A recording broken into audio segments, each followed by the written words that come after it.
We've identified through the use of data 4 key areas and 4 key areas that we need to focus on to improve and to improve outcomes for pupils. That's conflict and fights between pupils, that's defiance, that's out of lesson behaviours, and that's attendance and punctuality. And so we're able to highlight each of those key areas, then identify what are the interventions that we can put in place around those areas. And from that, we can really address and look at what the outcomes are and the impact that we're having. But it's about continual self-evaluation and sharing data on a daily basis with middle leaders and looking at how people use that data. And above all, that consistent approach to the well-being of our young people and our staff. It's making sure that everybody in Cardiff West feels safe, secure, so that then from there, outcomes can improve and we can really impact upon learning. We identified again through the use of data that mobile phones were an immediate cause of defiance, led to disengagement in class and led to huge issues around the school. They also impacted upon things like conflict between pupils. They built upon issues that came from outside in terms of social media. So we really made sure that we did a full consultation piece around banning mobile phones, not just with staff, but with unions, with parents, with governors and with pupils, to give the rationale as to why we were doing that and the impact on well-being and mental health for our young people.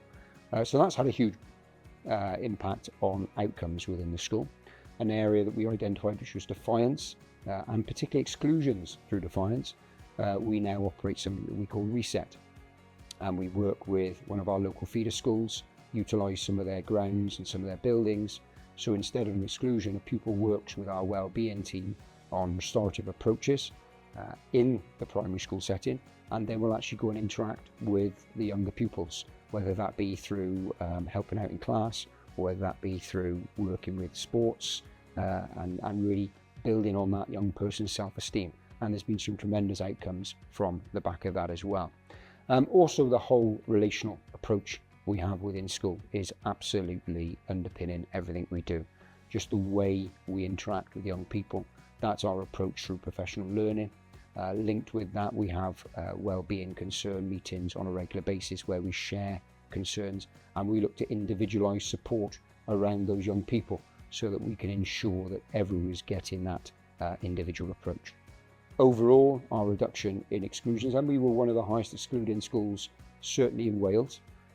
We've seen a reduction of almost 60% in exclusions since really pushing on the wellbeing front, and a reduction of 64% in days of exclusion as well, which is really important. We've seen attendance of pupils rising by almost 2.5%, well above the national average within that time as well.